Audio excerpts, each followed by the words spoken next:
राज्यात जानेवारी ते मे 2024 या कालावधीत विविध जिल्ह्यात अवेळी पावसामुळे झालेल्या शेती पिकाच्या नुकसानीपोटी बांधितांना 596 कोटी 21 लाख रुपये नाशिक, पुणे, अमरावती, नागपूर या विभागातील जिल्ह्यांना वितरित करण्यात मंजुरी देण्यात आली असल्याची माहिती मदत व पुनर्वसन मंत्री अनिल पाटील यांनी दिली।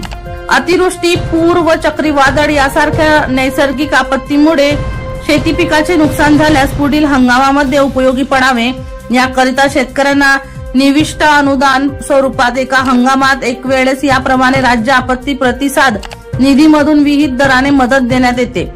तसेच राज्य आपत्ती प्रतिसाद निधीच्या इतर मान्य बाबींकरिता देखील विहित दराने मदत देण्यात येते।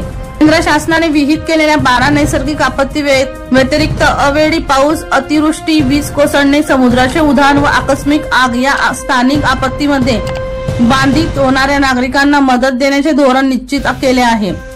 तसेच सततचा पाऊस ही नैसर्गिक आपत्ती घोषित करण्यात आली आहे। प्रकाश बोरसे यांचा रिपोर्ट, मानवहित न्यूज, जळगाव।